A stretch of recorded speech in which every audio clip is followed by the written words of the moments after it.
셀트리온의 하락과 함께 수급 쪽에서도 좀 좋지 않은 영향이 있었다라는 말씀으로 코스피 시장 대비했을 때 코스닥 시장의 하락 요인을 말씀해 주셨습니다. 수급적인 특징도 함께 살펴봐야 될 텐데요. 코스피 시장을 먼저 보겠습니다. 오늘 수급적으로는 어떤 특징이 있었습니까?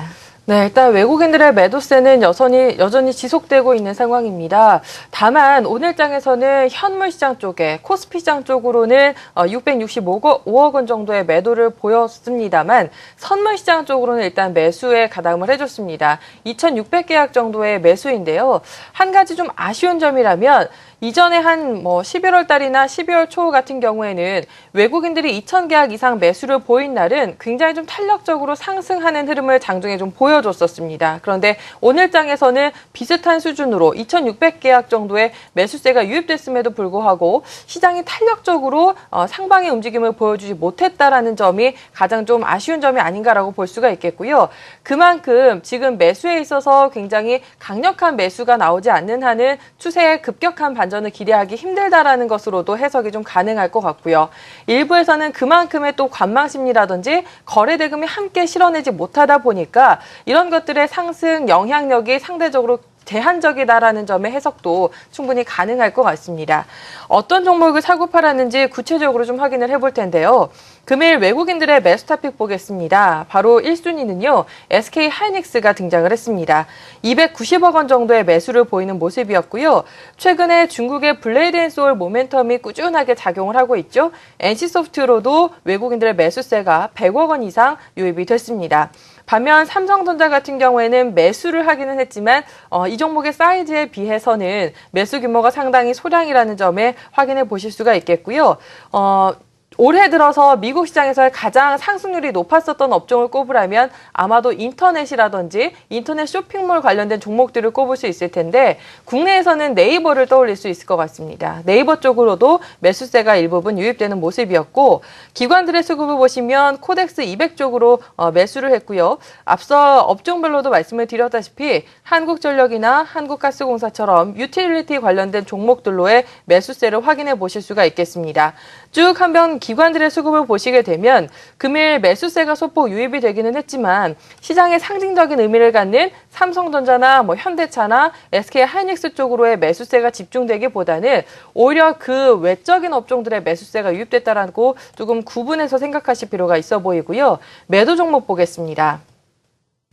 자, 매도 종목 보시게 되면 외국인들은 코덱스 200의 매도 흐름을 좀 보였죠. 그러니까 그만큼 지수의 탄력성에 대해서 기대감이 높지 않다라는 것을 해석을 해볼 수가 있겠고요. 두산중공업과 SK텔레콤 쪽으로 매도를 했습니다.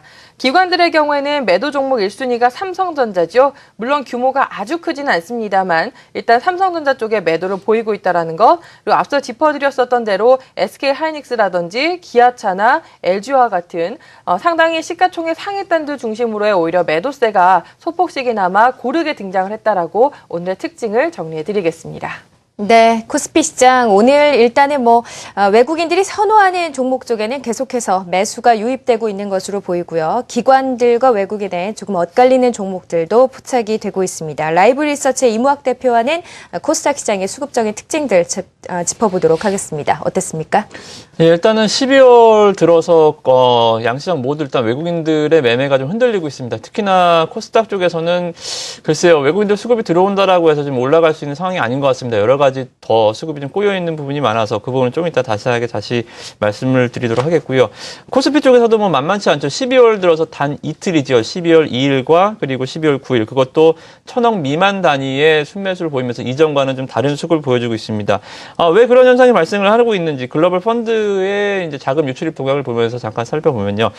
자, 일단은 지금 글로벌 펀드 동향을 좀 보면 12월 달에 들어서 급격하게 한국 관련 펀드죠. 글로벌 이머징 마켓이나 아니면 신흥국가 펀드들 이러한 그 지역에서 아시아 펀드, 일본 제외한 펀드 계속적으로 마이너스권에서 지금 흐름이 나타나주고 있습니다. 그러면서 11월 말부터 한국 관련 펀드가 순유출로 전환되는 이러한 모습, 6억 달러 그리고 18억 달러 순유출로 전환되면서 이러한 흐름들이 언제 나타났었냐면 11월 7일 날 아니면 9월 말일 날 아니면 더 멀리 돌아가 보면 맨 처음 테이퍼링의 이슈가 좀 극에 달했었던 6월 말의 흐름, 이러한 그 한국 관련 펀드로 자금 유출이 됐었던 구간에서 증시가 약세를 많이 보이거든요. 실질적으로 이 주간 단위로 봤을 때 한 주 딜레이하는 데이터이긴 합니다만 외국계 펀드로 순유출이 나올 때 외국인들은 어김없이 우리나라 주식을 매도했다라는 측면을 볼 수가 있겠습니다. 또 반대로 본다라고 한다면 최근에는 또 기관 투자자들이 외국인들 매도를 또 열심히 받아내고 있죠. 글로벌 주식 펀드 동향을 보면 최근에 다시 한번 12월 4일부터 계속적으로 증시가 2000선을 이탈하면서부터 기관 투자자들의 매수가 강력하게 들어올 수 있는 힘은 바로 이 주식 펀드의 힘인 것 같습니다. 즉 시장을 이끌어가는 창은 외국인인 것 같고요. 시장을 방패는 이제 기관인 것 같은데 그 힘은 물론 지금은 외국인이 상당히 좀 센 상태입니다. 그래서 일단은 좀 FOMC 이 회의가 끝나면서 테이퍼링에 대한 어느 정도의 이 로드맵이 좀 구체화가 돼줘야 다시 결자해지적인 측면에서 글로벌 펀드에서 외국인들의 매매 동향을 우리가 살펴볼 수 있겠고요. 거기에 또 증시의 반등의 좀 모멘텀을 살려나갈 수 있지 않을까 그렇게 좀 생각이 듭니다.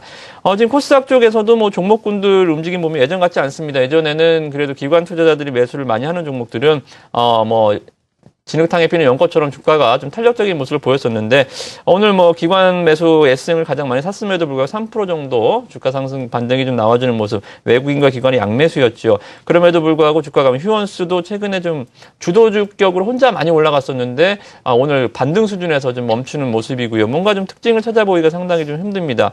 외국인 매매도 마찬가지죠. 오늘 월닉 IPS나 인터파크 SM 순으로 매수를 했습니다만 주가 상승률은 1에서 3%. 즉 최근에는 굉장히 좀 종목들이 돌덩이처럼 무겁다라는 거 오늘 수급 상황에서 좀 체크를 해드리도록 하겠습니다. 네, 최근에 이런 펀드 동향을 보더라도 일단은 기관이 방어를 해주는 이런 역할을 하고 있는데 일단 외국인들의 수급이 다시 한번 돌아와 줘야 시장에 이제 키 역할을 할 수 있을 것이다라는 말씀.